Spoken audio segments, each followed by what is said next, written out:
ನಮಸ್ಕಾರ ಸ್ನೇಹಿತರೆ, ಎಲ್ಲರಿಗೂ ನನ್ನ ಯೂಟ್ಯೂಬ್ ಚಾನಲ್ಗೆ ಸ್ವಾಗತ. ಯಾರೆಲ್ಲ ಇನ್ನೂ ನನ್ನ ಚಾನಲ್ಗೆ ಸಬ್ಸ್ಕ್ರೈಬ್ ಮಾಡಿಲ್ಲವೋ ಬೇಗ ಸಬ್ಸ್ಕ್ರೈಬ್ ಮಾಡಿ. ಇದು ಮಿಸಸ್ ಅಗಸ್ತ್ಯ ಭಾರದ್ವಾಜ್ ಭಾಗ 11. ಅಹಾನ ಸ್ವಲ್ಪ ಸಮಯ ರೆಸ್ಟ್ ಮಾಡಿ ಅಡುಗೆಗೆ ಹೆಲ್ಪ್ ಮಾಡಲು ಕೆಳಗೆ ಬಂದಳು. ಎಲ್ಲರೂ ಅವರವರ ಕೆಲಸದಲ್ಲಿ ನಿರತರಾಗಿದ್ದರು. ಕಿಚನ್ನಿಗೆ ಬಂದು ಅಡುಗೆ ಮಾಡುತ್ತಿದ್ದವಳನ್ನು ಹಿಂದಿನಿಂದ ತಬ್ಬಿಕೊಂಡು ಘಮ್ ಅಂತಿದೆ, ಏನು ಅಡುಗೆ ಮಾಡ್ತಿದ್ದೀರಾ ಅದಕ್ಕೆ ಎಂದಳು ಮುದ್ದು ಪ್ರಗತಿ. ನಿನ್ನ ಫೇವ್ರೇಟ್ ವೆಜ್ ಬಿರಿಯಾನಿ ಎಂದು ಅವಳ ಕೂದಲಲ್ಲಿ ಕೈ ಆಡಿಸಿ ನಕ್ಕ ಅಹಾನಿಗೆ, ವಾವ್ ಸೂಪರ್, ನನಗಂತೂ ಈಗ ಡಬಲ್ ಹಸ್ವಾಗ್ತಿದೆ ಎಂದು ವೆಜ್ ಬಿರಿಯಾನಿಯ ಘಮವನ್ನು ಆಸ್ವಾದಿಸುತ್ತಾ ಹೇಳಿದಳು. ಪ್ರಗತಿಯ ರೀತಿಗೆ ಅಹಾನಾಳಿಗೆ ಅವಳ ಮುದ್ದು ತಮ್ಮನ ನೆನಪಾಯಿತು. ತನ್ನ ಮನೆಯಲ್ಲಿ ವೆಜ್ ಬಿರಿಯಾನಿ ಮಾಡುವಾಗಲೂ ಸಹ ಅವನು ಇದೇ ರೀತಿ ಮಾಡುತ್ತಿದ್ದು ಅವಳಿಗೆ ನೆನಪಾಯಿತು. ಮನೆಯವರೆಲ್ಲರ ನೆನಪು ಬಹಳವಾಗಿ ಕಾಡಿತು. ಯಾವಾಗಲಾದರೂ ಹೋಗಿ ಬರಬೇಕೆಂದುಕೊಂಡಳು. ಅಹಾನ ಯಾವುದೋ ಯೋಚನೆಯಲ್ಲಿ ಮುಳುಗಿದ್ದನ್ನು ಗಮನಿಸಿದ ಪ್ರಗತಿ, ಅದಕ್ಕೆ ಹಾಗಂತ ಆಫೀಸಲ್ಲಿ ನಿಮ್ಮ ಫಸ್ಟ್ ಡೇ ಹೇಗಿತ್ತು? ಅಣ್ಣ ಸಿಕ್ಕಿದ್ದೇ ಚಾನ್ಸ್ ಅಂತ ನಿಮ್ಮನ್ನು ಸರಿಯಾಗಿ ಕೆಲಸ ಮಾಡುವ ಹಾಗೆ ಮಾಡಿದನಾ ಎಂದಳು. ಪ್ರತಿ ಮಾತಿಗೆ ಎಚ್ಚೆತ್ತವಳು, ವರ್ಕ್ ಎಕ್ಸ್ಪೀರಿಯನ್ಸ್ ತುಂಬ ಚೆನ್ನಾಗಿತ್ತು ಪ್ರಗತಿ. ನನಗಂತೂ ಅಲ್ಲಿ ಕೆಲಸ ಮಾಡಿದ್ದು ತುಂಬ ಇಷ್ಟ ಆಯಿತು. ಇನ್ನು ನಿಮ್ಮಣ್ಣ ಏನು ಜಾಸ್ತಿ ಕೆಲಸ ಮಾಡಿಸಲಿಲ್ಲ. ಅವರ PA ಆಗಿ ಏನೇನು ಕೆಲಸ ಮಾಡಬೇಕೋ ಅದನ್ನಷ್ಟೇ ಮಾಡಿಸಿದರು ಎಂದಳು. ಅಗಸ್ತ್ಯ ಅವಳನ್ನು ಬೇಕಂತಲೇ ಎಲ್ಲ ಡಿಪಾರ್ಟ್ಮೆಂಟ್ಗಳಿಗೆ ಅಲೆದಾಡುವಂತೆ ಮಾಡಿದ್ದು, ಕಾಫಿ ತಣ್ಣಗಾಗಿದೆ ಎಂದು ಮತ್ತೊಮ್ಮೆ ತರಿಸಿದ್ದು, ಎಕ್ಸ್ಪೀರಿಯನ್ಸ್ ಇಲ್ಲದಿದ್ದರೂ ಸಹ ಮೊದಲ ದಿನ ಅಂತಲೂ ನೋಡದೆ ಯಾವುದೇ ರೀತಿಯ ಇನ್ಸ್ಟ್ರಕ್ಷನ್ ಕೊಡದೆ ಮೀಟಿಂಗಿಗೆ ಅವಳನ್ನೇ ರೂಮ್ ಅರೇಂಜ್ ಮಾಡಲು ಹೇಳಿದ್ದು ಎಲ್ಲವನ್ನೂ ಮುಚ್ಚಿಟ್ಟಳು.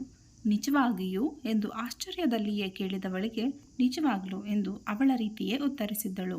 ಐ ಕಾಂಟ್ ಬಿಲೀವ್ ದಿಸ್ ಅದಕ್ಕೆ, ನನ್ನಣ್ಣ ಯಾವಾಗ ಇಷ್ಟೊಂದು ಒಳ್ಳೆಯವನಾದ ಎಂದು ಕಣ್ಣನ್ನು ಇಷ್ಟಗಲ ಮಾಡಿ ಕೇಳಿದವಳಿಗೆ, ಯಾಕೆ ನಿಮ್ಮಣ್ಣ ಅಷ್ಟೊಂದು ಕೆಟ್ಟವರ ಎಂದು ಹುಬ್ಬು ಹರಿಸಿ ಹೇಳಿದಳು. ಹಾಗಲ್ಲ ಅದಕ್ಕೆ, ನಿಮಗೆ ಅವನ ಬಗ್ಗೆ ಸರಿಯಾಗಿ ಗೊತ್ತಿಲ್ಲ.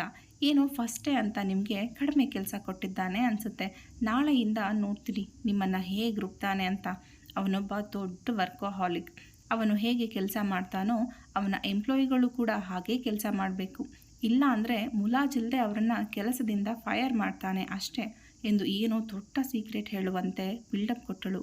ಹೋ ಎಂದು ಉದ್ಗಾರ ತೆಗೆದ ಅಹಾನ ಇವರ ಹತ್ತಿರ ತುಂಬ ಕೇರ್ಫುಲ್ ಆಗಿರಬೇಕು ಎಂದುಕೊಂಡಳು.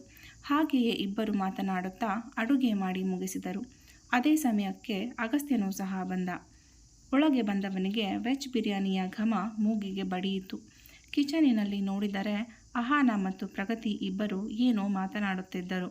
ಪ್ರಗತಿಗೆ ಕಾಫಿ ಮಾಡುವುದಕ್ಕೂ ಸಹ ಬರುವುದಿಲ್ಲ. ಇದರರ್ಥ ಅಡಿಗೆ ಮಾಡುತ್ತಿರುವುದು ಅಹಾನ ಎಂದು ಕನ್ಫರ್ಮ್ ಆಯಿತು. ಇಷ್ಟು ಹೊತ್ತು ಮರೆತಿದ್ದ ಹಸಿವು ಈಗ ಕಾಡಲು ಶುರುವಾಯಿತು.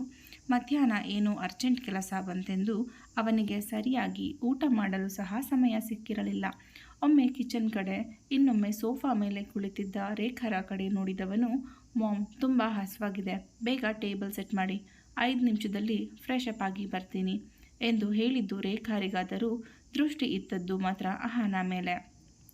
ಅವನು ಬಂದಾಗಲೇ ಅಹಾನ ಅವನನ್ನು ಕಿರುಗಣ್ಣಿನಲ್ಲಿ ಗಮನಿಸಿದ್ದಳು. ಮಧ್ಯಾಹ್ನ ಅಗಸ್ತ್ಯನಿಗೆ ಊಟ ಮಾಡಲು ಸಮಯ ಸಿಕ್ಕಿರಲಿಲ್ಲ ಎಂದು ಅವಳಿಗೂ ಸಹ ತಿಳಿದಿತ್ತು. ಅದಕ್ಕೆ ಇಂದು ಬೇಗ ಅಡುಗೆ ಮಾಡಿದ್ದಳು. ಈಗವನ ಮಾತು ಕೇಳಿದವಳಿಗೆ ಹೇಳಿದ್ದು ತನಗೆಯೇ ಎಂದು ಅರಿವಾಯಿತು. ಅಗಸ್ತ್ಯ ಅವನ ರೂಮ್ಗೆ ಹೋದರೆ ರೇಖಾ, ಅಹಾನ ಡೈನಿಂಗ್ ಟೇಬಲ್ ಮೇಲೆ ಎಲ್ಲವನ್ನು ತಂದಿಡು ಪುಟ್ಟ ಎಂದರು. ಹಾ ಅತ್ತೆ ಎಂದು ಅಹಾನ ಪ್ರಗತಿ ಜೊತೆ ಸೇರಿ ಎಲ್ಲವನ್ನು ಟೇಬಲ್ ಮೇಲೆ ತಂದಿಟ್ಟಳು. 5 ನಿಮಿಷದಲ್ಲಿ ಎಲ್ಲರೂ ಡೈನಿಂಗ್ ಟೇಬಲ್ ಮುಂದಿದ್ದರು. ಅಹಾನ ಎಲ್ಲರಿಗೂ ಬಡಿಸಿ ಅವಳು ಜೊತೆಗೆ ಕುಳಿತು ಊಟ ಮಾಡತೊಡಗಿದಳು. ಎಲ್ಲರೂ ಅಹಾನ ಮಾಡಿದ ವೆಜ್ ಬಿರಿಯಾನಿಯನ್ನು ಹೊಗಳಿದರು. ಆದರೆ ಅಗಸ್ತ್ಯ ಮಾತ್ರ ಗಬಗಬನೆ ತಿನ್ನುವುದರಲ್ಲಿ ಬ್ಯುಸಿಯಾಗಿದ್ದ. ಅವನು ಏನು ಹೇಳಲಿಲ್ಲ ಎಂದು ಅಹಾನಳಿಗೇನು ಬೇಜಾರಿಲ್ಲ. ಇತ್ತೀಚೆಗೆ ಅವನ ಬಗ್ಗೆ ಅಗತ್ಯಕ್ಕಿಂತ ಹೆಚ್ಚಾಗಿ ತಿಳಿದಿತ್ತು. ಪ್ರಗತಿ ಒಮ್ಮೆ ಅಹಾನಳ ಮುಖ ನೋಡಿದಳು. ಅವಳ ಪಾಡಿಗವಳು ಊಟ ಮಾಡುತ್ತಿದ್ದಳು. ಅಗಸ್ತ್ಯ ಸಹ ಮಾಮೂಲಿನಂತೆ ಊಟ ಮಾಡುತ್ತಿದ್ದನು. ಅಣ್ಣ ಕಾಂಪ್ಲಿಮೆಂಟ್ ಕೊಡಲಿಲ್ಲ ಅಂತ ಅತ್ತಿಗೆಗೆ ಬೇಜಾರು ಆಗಿಲ್ವಾ? ಈ ಡಬ್ಬ ಅಣ್ಣಂಗೆ ಒಂದು ಸೂಕ್ಷ್ಮನೂ ಗೊತ್ತಾಗಲ್ಲ, ಅನ್ರೊಮ್ಯಾಂಟಿಕ್ ಫೆಲೋ ಎಂದು ಮನಸ್ಸಿನಲ್ಲಿಯೇ ಅಗಸ್ತ್ಯನಿಗೆ ಬೈದುಕೊಂಡು, ಅಣ್ಣ ಊಟ ಹೇಗಿದೆಯೋ ಎಂದು ಅಹಾನಳನ್ನು ನೋಡುತ್ತಾ ಕೇಳಿದಳು. ಅವನಿಗೋ ಇದರ ಬಗ್ಗೆ ಅರಿವೇ ಇಲ್ಲ.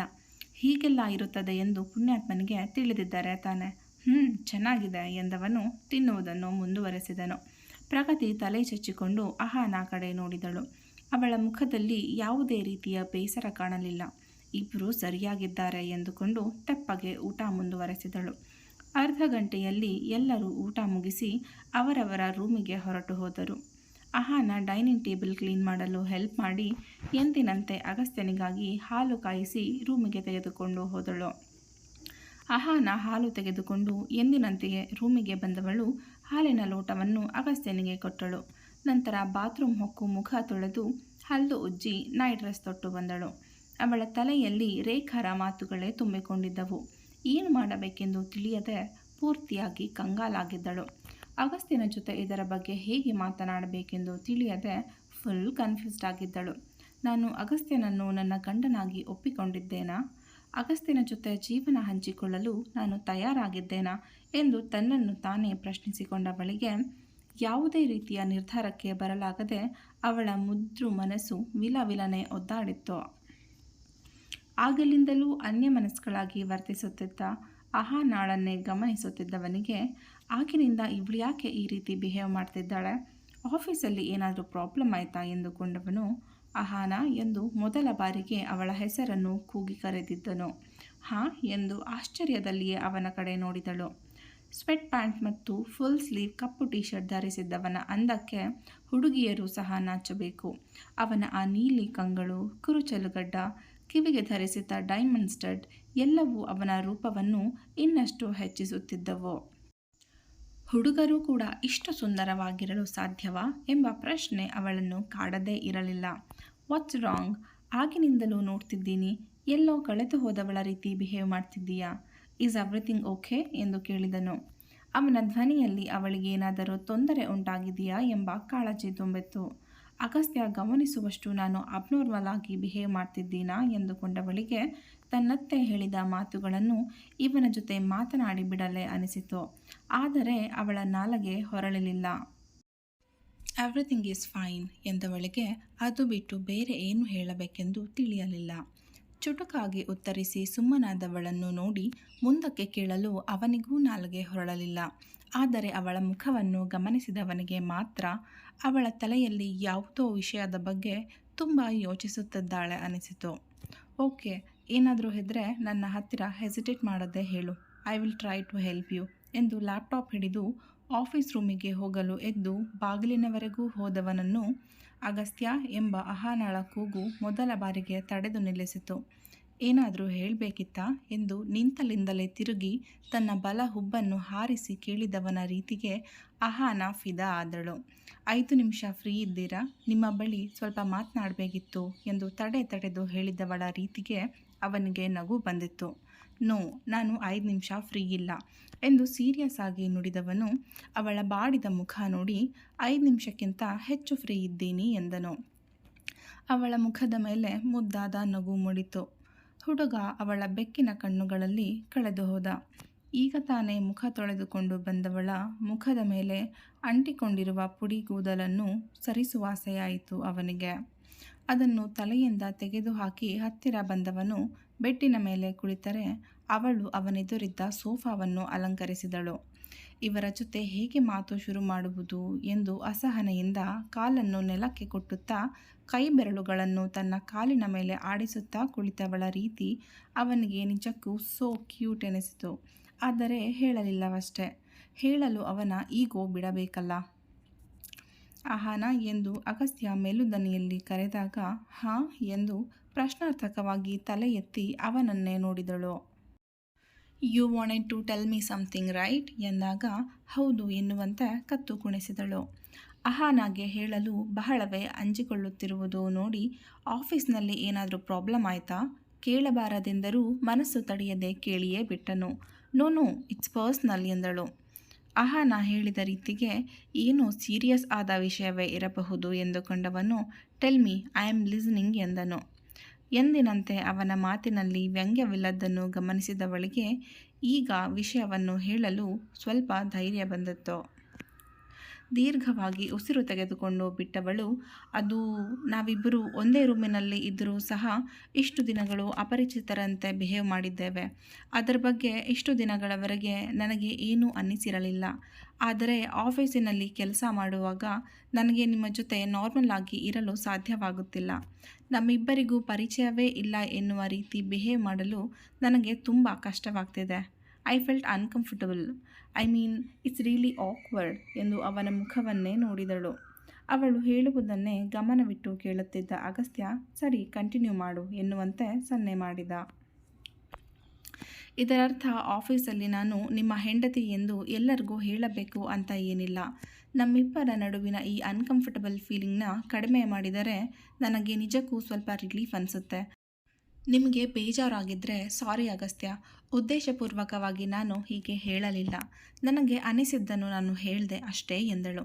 It's okay, I understand. ಈಗ ನಾನೇನು ಮಾಡಬೇಕು ಎಂದನು. ಅಗಸ್ತ್ಯ ಇಷ್ಟು ಶಾಂತವಾಗಿ ತನ್ನ ಮಾತುಗಳನ್ನು ಕೇಳಿಸಿಕೊಳ್ಳುತ್ತಿದ್ದಾನಾ ಎಂದು ಅಹಾನಾಗೆ ನಿಜಕ್ಕೂ ಆಶ್ಚರ್ಯವಾಗಿತ್ತು. ನಂಬಲೂ ಅಸಾಧ್ಯ. ನೀವೇನೂ ಮಾಡಬೇಕಿಲ್ಲ. ಇಟ್ಸ್ ಜಸ್ಟ್ ನಾವಿಬ್ಬರೂ ಇನ್ಮುಂದೆ ಅಪರಿಚಿತರ ರೀತಿ ವರ್ತಿಸುವುದು ಬೇಡ. ಇದರಿಂದ ನಮ್ಮಿಬ್ಬರ ನಡುವಿನ ಆಕ್ವರ್ಡ್ನೆಸ್ ಸ್ವಲ್ಪ ಕಡಿಮೆ ಆಗಬಹುದು. We can be friends only if you want to. ಬಲವಂತ ಏನಿಲ್ಲ. ಇದರಿಂದ ನಾವಿಬ್ಬರೂ ಆರಾಮವಾಗಿ ಕೆಲಸ ಕೂಡ ಮಾಡಬಹುದು ಎಂದು ಸರಿಯಾದ ಪಾಯಿಂಟನ್ನೇ ಹಿಡಿದಳು. ಒಂದು ಕ್ಷಣ ಯೋಚಿಸಿದವನ ಮುಖದ ಮೇಲೆ ಮುಗುಳ್ನಗೆ ಮೂಡಿತ್ತು. Okay, we can be friends. ಆದರೆ ಮೊದಲಿನ ರೀತಿ ಎಲ್ಲ ಕಂಡೀಷನ್ಗಳು ಅಪ್ಲೈ ಆಗುತ್ತೆ. ಅದರಲ್ಲಿ ಯಾವುದೇ ರೀತಿಯ ಬದಲಾವಣೆಗಳು ಇರುವುದಿಲ್ಲ ಎಂದನು. ಅದರಿಂದ ನನಗೆ ಏನೂ ಪ್ರಾಬ್ಲಮ್ ಇಲ್ಲ Agastya. I am totally okay with that ಎಂದಳು. ಆ್ಯಂಡ್ ಮೋಸ್ಟ್ ಇಂಪಾರ್ಟೆಂಟ್ ಕೆಲಸದ ವಿಷಯದಲ್ಲಿ ನಾನು ಯಾವುದೇ ರೀತಿಯ ಕಾಂಪ್ರಮೈಸ್ ಮಾಡಿಕೊಳ್ಳುವುದಿಲ್ಲ.